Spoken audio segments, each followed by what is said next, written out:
حضرت نوح علیہ السلام اور ان کی قوم کے حالات بیان ہوئے کہ نوح علیہ السلام نے جب اپنی قوم کو توحید کی دعوت دی اور انکار پر عذاب الہی سے ڈرایا تو قوم کے سرداروں نے ان سے کہا، بھلا کیا کہا؟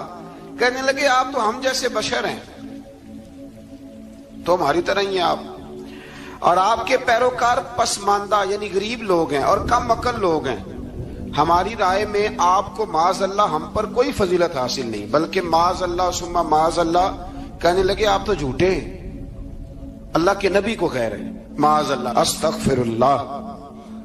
نوح علیہ السلام نے جواب دیا کہ میں اپنے رب کی جانب سے واضح دلیل رکھتا ہوں اور اس نے مجھے رحمت سے نوازا ہے، لیکن تم میرے مقام کو سمجھنے کی صلاحیت نہیں رکھتے، تم اتنی صلاحیت رکھتے نہیں ہو۔ اور پھر ارشاد فرمایا کہ میں تم سے دعوت حق کے صلے میں کسی اجر کا طلبگار نہیں ہوں، اور نہ ہی میں اہل ایمان کو اپنے پاس سے دھتکارنے والا ہوں، اور میں نے یہ دعویٰ بھی نہیں کیا کہ میرے پاس اللہ کے خزانے ہیں، اور نہ میں از خود غیب جاننے والا ہوں، اور نہ ہی میں یہ کہتا ہوں کہ میں فرشتہ ہوں، نہ میں یہ کہتا ہوں کہ جن لوگوں کو تم اپنی نظروں میں حقیر جانتے ہو اللہ انہیں خیر سے نہیں نوازے گا۔ فرمایا یہ ٹھیک ہے کہ اللہ بشروں میں سے رسول بناتا ہے، پر جسے بناتا ہے پھر اسے بڑی شانیں عطا فرماتا ہے۔ پہلے دن سے انسان کا یہ مسئلہ ہے، پہلے دن سے انسان کا یہ مسئلہ ہے کہ وہ کہتا ہے میں انسان سے ہدایت حاصل کروں، لیکن رب نے بھی قانون بنایا ہے کہ اللہ تبارک و تعالیٰ بندے پر ہی وحی فرماتا ہے، فرشتوں اور جنوں کو اللہ نے اس منصب کے لیے منتخب نہیں فرمایا۔ قوم نوح نے کہا کہ آپ نے ہم سے بہت بحث کی معاذ اللہ، بس جس عذاب سے آپ ہمیں ڈرا رہے ہیں وہ لے آئیے۔ تو نوح علیہ السلام نے کہا کہ اللہ چاہے گا تو تم پر عذاب بھی آ جائے گا۔ آیت نمبر 37 سے 47 میں بتایا کہ اللہ تعالیٰ کی طرف سے نوح علیہ السلام کو حکم ہوا کہ ہماری نگرانی میں اور ہماری وحی کے مطابق آپ کشتی بنائیے، اور ظالموں کے بارے میں ہم سے کوئی بات نہ کریں۔ حضرت نوح کی خواہش تھی کہ یا اللہ انہیں بھی معاف کر دے، فرمایا یہ ظالم ہے تو میرے نبی ان کے بارے میں مجھ سے کوئی بات نہ کریں، وہ ضرور غرق ہو جائیں گے۔ پھر وہ کشتی بنانے لگے، اور جب ان کی قوم کے سردار ان کے پاس سے گزرتے تو ان کا مذاق اڑاتے۔ یہ آپ کیا کر رہے ہیں؟ آج بھی وزیر مشیر بڑے بڑے لوگ اللہ ماشاءاللہ دینداروں کا مذاق اڑاتے نہیں؟ اڑاتے ہیں کہ نہیں اڑاتے مذاق؟ یہ کن کا طریقہ ہے؟ یہ تو قرآن مجید کہہ رہا ہے کہ حضرت نوح کی قوم جو کافر تھی ان کا طریقہ ہے اہل ایمان کا مذاق اڑانا۔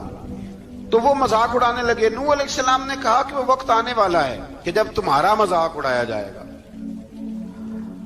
اور تمہیں پتہ چل جائے گا کہ رسوا کن عذاب کس پر آئے گا۔ اللہ تعالیٰ نے فرمایا جب ہمارا حکم عذاب آ پہنچا اور تندور ابلنے لگا، تندور سے آگ نکلا کرتی ہے، پانی نہیں نکلا کرتا، اور نوح علیہ السلام کی قوم پر جب عذاب آیا تو پانی تندور سے نکلا، تندور سے اللہ نے پانی نکالا، جہاں سے پانی نکلا نہیں کرتا، تندور ابلنے لگا۔ اللہ اکبر۔ تو اللہ تبارک و تعالیٰ نے فرمایا تو ہم نے نوح علیہ السلام سے کہا کہ آپ خود اور اپنے گھر والوں کے ساتھ اس کشتی میں سوار ہو جائیں اور اہل ایمان کو بھی سوار کر لیں، اور ہر چیز کے جوڑے یعنی نر اور مادہ کو سوار کر لیں، اور ان کے ساتھ ایمان والے بہت کام تھے۔ حضرت نوح علیہ السلام دعائیں پڑھتے ہوئے سوار ہو گئے۔ پھر کیا ہوا؟ کشتی انہیں پہاڑوں جیسی موجوں میں لے جا رہی تھی کہ نوح علیہ السلام الگ کھڑے ہوئے اپنے بیٹے سے فرمانے لگے اے بیٹے ہمارے ساتھ کشتی میں سوار ہو جا اور کافروں کے ساتھ نہ رہو۔ اس نے یعنی نوح علیہ السلام کے بیٹے نے کہا کہ میں آپ کے ساتھ نہیں بیٹھوں گا، ابھی کوئی پہاڑ آئے گا تو میں پہاڑ کی پناہ لے لوں گا۔ اگر کسی نیک آدمی کا بیٹا کبھی غلط نکل آئے تو اس کا مطلب یہ نہیں کہ اس نے تربیت ٹھیک نہیں کی، ہاں یہ اعتراض چھوڑ دیں، اس لیے کہ نوح علیہ السلام کا بیٹا کافر ہو گیا۔ اور جب سیلاب نظر آیا تو اس سے کہا کہ آجا سوار ہو جا، تو کہنے لگا میں نہیں بیٹھوں گا، میں تو کسی پہاڑ کی پناہ لے لوں گا اور میں اس کے اندر چھپ جاؤں گا اور وہ پہاڑ مجھے پانی سے بچا لے گا۔ نوح علیہ السلام نے کہا آج اللہ کے حکم کے سوا کوئی بچانے والا نہیں ہے سوائے اس کے جس پر اللہ رحم فرمائے۔ پھر ان دونوں کے درمیان موج حائل ہو گئی، ایسے ایک موج اٹھی اور حضرت نوح کا بیٹا ڈوب گیا۔ اور جب حضرت نوح کا بیٹا ڈوبا، اللہ کی طرف سے حکم ہوا اے زمین اپنا پانی نگل لے، اے آسمان تھم جا، پانی خوش ہو گیا، اللہ کا فیصلہ نافذ ہو گیا اور کشتی کوہ جودی پر ٹھہر گئی۔ نوح علیہ السلام نے اللہ سے التجا کی، کیا میرے پروردگار میرا بیٹا اور میرے اہل سے ہے، اور تیرا وعدہ سچا ہے کہ تم میرے اہل کو بچا لے گا۔ اللہ نے فرمایا نوح وہ آپ کے اہل میں سے ہے ہی نہیں، وہ آپ کے اہل میں سے ہے ہی نہیں۔ اہل میں سے وہ ہوگا جو آپ کے طریقے پہ چلے گا، جو طریقے پہ نہ چلے وہ نسل میں سے ہے ہی نہیں، وہ ختم ہو گئی بات۔ اللہ اکبر۔ اس کے اعمال ٹھیک نہیں، جس بات کی حقیقت کا آپ کو معلوم نہ ہو اس کے بارے میں سوال نہ کریں۔ تو نوح علیہ السلام نے اللہ تعالیٰ سے اپنی اس اجتہادی خطا پر مغفرت اور رحم کی دعا کی۔ پھر طوفان نوح تھم جانے کے بعد وہ سلامتی کے ساتھ اتر گئے۔ اجتہادی خطا میں نے ایک لفظ بولا ہے، یہ اجتہادی خطا کا مطلب یہ ہے کہ بعض اوقات انبیاء سے ایسی باتیں سرزد ہو جاتی ہیں کہ جو تعلیم امت کے لیے ضروری ہوتی ہیں، تاکہ لوگوں کو پتہ چل جائے کہ اللہ کی بارگاہ میں توبہ کیسے کرنی۔ اگر وہ لوگ توبہ نہ کرتے تو ہمیں توبہ کے طریقے سمجھ میں، یعنی ان سے اجتہادی خطا ہو گئی، کہنے میں کرنے میں کوئی ایسی بات ہو گئی جو بظاہر اللہ تعالیٰ کی رضا والی، تو فوراً معافی مانگ لیتے تھے۔ لیکن اب امتی اٹھ کے کہے کہ نبی گناہ گار ہے معاذ اللہ۔ حضرت آدم نے دعا مانگی تھی نا، ربنا ظلمنا انفسنا، اے اللہ ہم نے اپنی جانوں پر ظلم کیا۔ انہوں نے کہا تھا تو اگر کوئی بندہ حضرت آدم کو ظالم کہے گا تو کافر ہو جائے گا، تو اگر وہ کہے کہ وہ تو خود کہہ رہے ہیں، ایک بندہ اڑ جاتا ہے کہتے تو خود کہہ رہے ربنا ظلمنا، تو خدا کے بندے وہ اللہ کے نبی ہیں، وہ رب سے کہہ رہے ہیں، وہ عاجزی کے طور پر کہہ رہے ہیں۔ کچھ لوگ اڑ جاتے کہتے خود حضور نے کہا ہے جی انا بشر مثلکم، میں تمہاری طرح کا بشر ہوں، خود نبی پاک نے کہا ہے۔ عجیب بیوقوف بندے ہو، نبی کریم تو کہہ سکتے ہیں پر امتی اٹھ کے نہیں کہہ سکتا۔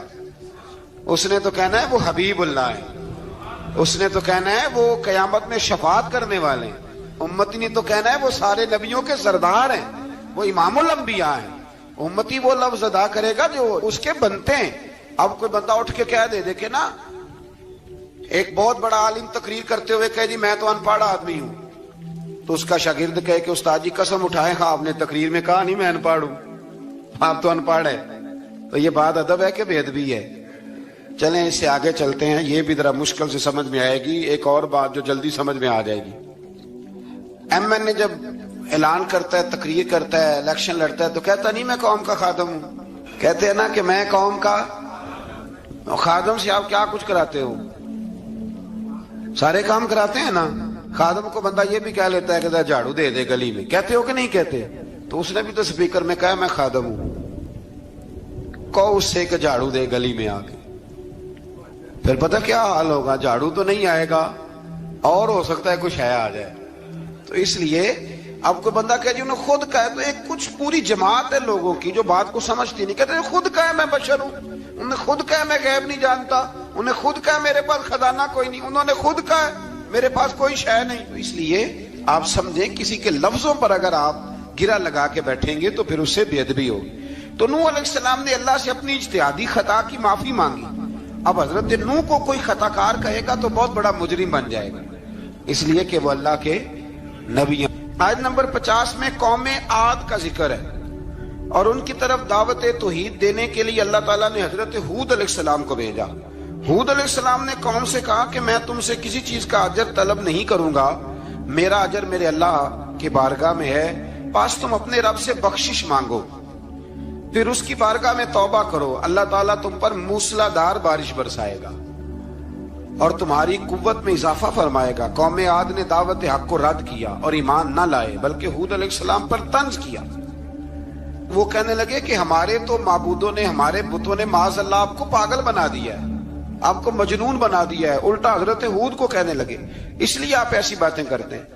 ہود علیہ السلام نے کہا میں اللہ کو گواہ بناتا ہوں اور تم بھی گواہ رہنا کہ میں تمہارے شرک سے بری ہوں اور میں اللہ پر توکل کرتا ہوں اور میں نے رسالت کا حق ادا کر دیا ہے۔ آیت نمبر 58 میں اللہ تعالیٰ نے فرمایا جب ہمارے عذاب کا وقت آ گیا تو ہم نے اپنی رحمت سے ہود اور ان کے ساتھ مومنوں کو نجات عطا کی۔ قوم عاد نے اللہ کی نشانیاں اور رسولوں کو جھٹلایا اور دنیا اور آخرت میں لعنت کے حقدار ہوئے۔ آیت نمبر 61 میں پھر سے حضرت صالح علیہ السلام اور ان کی قوم سمود کے حالات کو بیان کیا گیا ہے۔ حضرت صالح نے کہا ہے میری قوم اللہ وحدہ لا شریک کی عبادت کرو، اس سے بخشش طلب کرو، اس کی بارگاہ میں توبہ کرو، اس نے تمہیں زمین سے پیدا کیا ہے، اس پر آباد کیا ہے۔ جواب دیا ہے صالح ہمارے آباء و اجداد کے معبودوں کی عبادت کو روکنے سے پہلے ہمیں آپ سے بڑی امیدیں تھیں، اور اب آپ ہمیں روکنے لگ گئے ہیں باپ دادا کے دین سے، لیکن اب ہمیں آپ کی دعوت کے بارے میں شکوک ہیں۔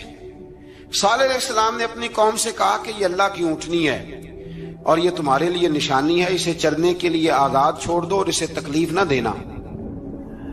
اللہ اکبر، ورنہ تمہیں عذاب پہنچے گا۔ انہوں نے اونٹنی کی کونچیں کاٹ ڈالی۔ صالح علیہ السلام نے کہا تم صرف 3 دن اپنے گھروں میں مزے اٹھا لو، 3 دن، پھر اللہ کا یقینی عذاب آئے گا۔ پھر ایک چنگاڑ نے ان کو آ دبوچا، وہ اپنے گھروں میں گھٹنوں کے بل اوندے پڑے رہ گئے۔ صرف صالح علیہ السلام ان کے ساتھ اہل ایمان اس عذاب سے بچے۔ یہ 3 قوموں کا ذکر ہو گیا، نوح علیہ السلام کی قوم کا بھی، ہود علیہ السلام کی قوم کا بھی، اور حضرت صالح علیہ۔ آگے اللہ تبارک و تعالیٰ نے آیت نمبر 69 میں اس بات کا بیان فرمایا کہ حضرت ابراہیم علیہ السلام کے پاس فرشتے بشری شکل میں آئے، انسانی شکل۔ انہوں نے اجنبی مہمانوں کے لیے بچڑے کا بھنا ہوا گوشت تیار کرایا۔ آپ یقین کریں کچھ باتیں لوگ ایسی بیان کرتے ہیں کہ جن کو نہ سن کے بندے کا دل کرتا ہے کہ اس بندے کو بتائیں کہ یار یہاں تو دین سارا پڑھ۔ ایک صاحب مجھے کہنے لگے جی میں ایک پیر صاحب کے پاس گیا تھا تو بڑی مرغن غذائیں تھیں، انہوں نے میری بڑی خدمت کی پر مجھے نہیں اچھا لگا، پیروں کو چاہیے سادی روٹی رکھیں۔ میں کہ تو پیراں واسطے لسٹ بنا خواہ انہوں نے کس طرح نہ ہونا چاہیے۔ یہ بہت بڑی مصیبت ہے۔ اگر آپ سادہ کھانا کھلا دیں تب بھی اعتراض ہے، اچھا کھلا دیں کہنے رولا ہے کوئی پیر چوکھے مالدار، دونوں طرف سے مسئلہ۔ تو کہنے لگا جی نہیں پیروں کا کیا کام ہے، وہ کڑائیاں اور وہ سارے۔ تو پھر میں نے انہیں کہا کہ آپ اس طرح کریں، گھر جا کے نا تو 12ویں سپارے کی تلاوت کریں۔ حضرت ابراہیم نے اپنے مہمانوں کے لیے بھونا ہوا کھانا تیار فرمایا تھا۔ تو آپ کیا کہیں گے کہ حضرت ابراہیم درویش نہیں تھے؟ عجیب بات ہے بھائی، آپ ہر بات میں اڑ جاتے ہیں۔ دین ہم نے وہ لینا ہے جو اللہ کا قرآن ہمیں دیتا ہے اور رسول اللہ کی حدیث ہمیں دیتی ہے۔ جب انہوں نے دیکھا کہ مہمان کھانے کی طرف ہاتھ نہیں بڑھا رہے تو ان کو ڈر محسوس ہوا۔ حضرت ابراہیم کو فرشتوں نے کہا کہ ہمیں قوم لوط علیہ السلام کے عذاب کے لیے بھیجا گیا ہے۔ حضرت ابراہیم کی بیوی کھڑی تھی، اس پر وہ مسکرائیں تو فرشتوں نے اللہ کی طرف سے انہیں حضرت اسحاق علیہ السلام اور اس کے بعد حضرت یعقوب علیہ السلام کی بشارت عطا۔ اسحاق علیہ السلام حضرت ابراہیم کے بیٹے ہیں اور یعقوب علیہ السلام پوتے ہیں، اور یعقوب علیہ السلام کے بیٹے یوسف علیہ السلام۔ ہاں اللہ اگر چاہے تو 7 نسلوں میں نبوت رکھ دیتا ہے اگر اس کی منشا ہو۔ تو حضرت یعقوب کی بشارت دی۔ انہوں نے حیرت سے کہا کہ ہم دونوں میاں بیوی تو بوڑھے ہیں، اس عمر میں اولاد کیسے ہوگی؟ تو فرشتوں نے جواب دیا اے ابراہیم کے گھر والو، تم پر اللہ کی رحمتیں اور برکتیں ہوں، اللہ کی قدرت پر تمہیں کیوں تعجب ہے؟ اللہ فرماتا ہے کہ بیٹے کی بشارت سن کر ابراہیم کا خوف دور ہو گیا اور پھر وہ قوم لوط کے بارے میں گفتگو کرنے لگے۔ ابراہیم بہت بردبار، اللہ سے آہوزاری کرنے والے اور اس کی طرف رجوع کرنے والے تھے۔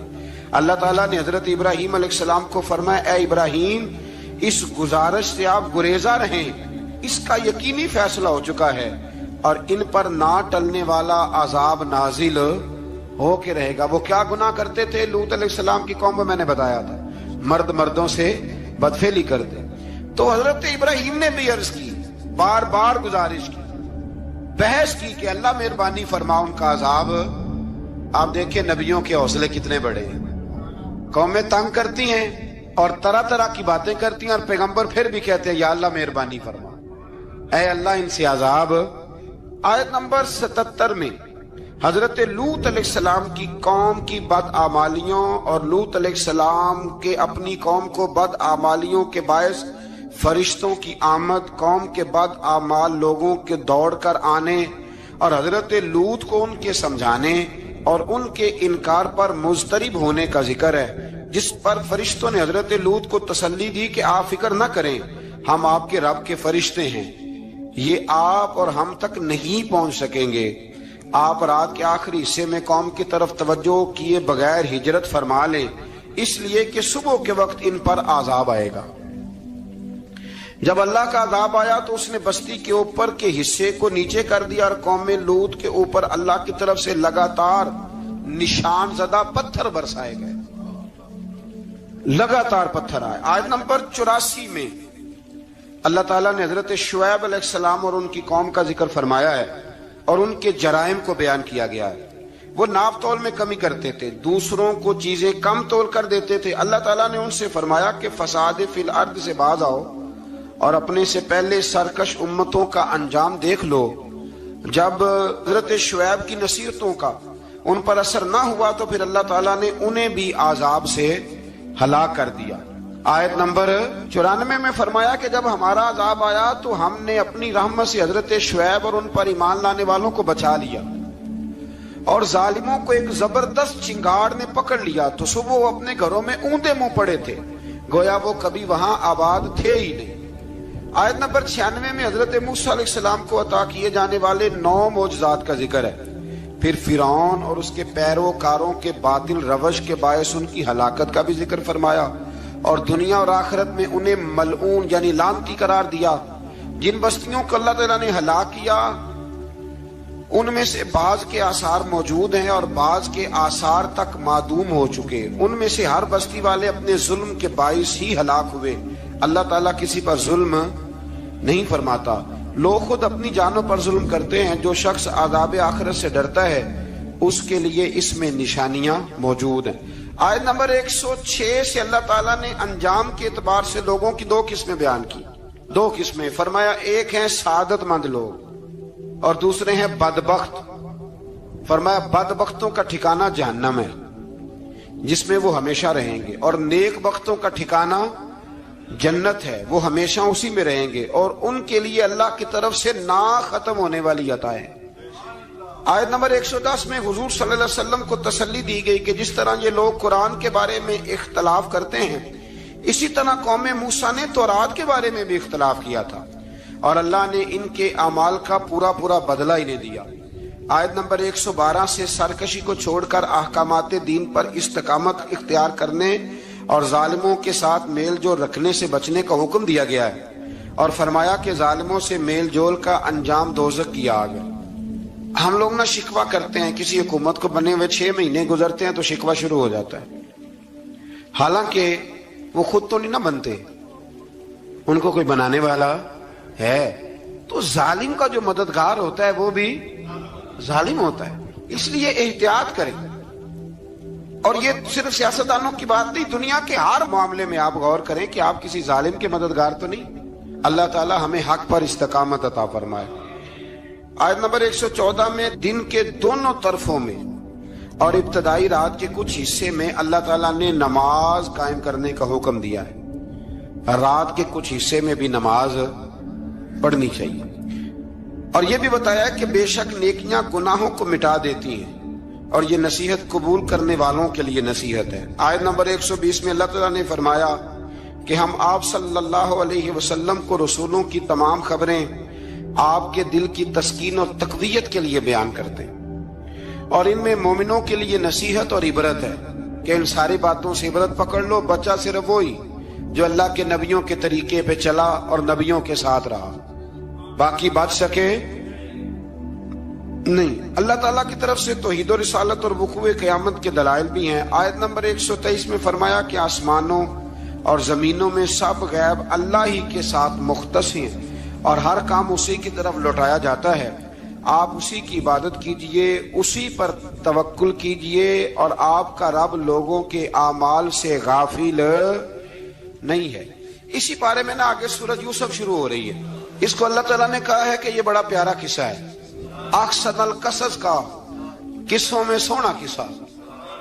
تو یہ کچھ 12ویں پارے میں اور کچھ 13ویں پارے میں ہے۔ میں نے یہ ارادہ کیا ہے کہ یہ ایک ہی دن پوری بیان کی جائے۔ قوم سبت کا ذکر فرمایا اللہ نے۔ ہفتے والے دن کچھ لوگ نافرمانی کرتے، ہمارے بھی ہیلے بہانے ہیں نا آج کل کاروبار میں، تو اسی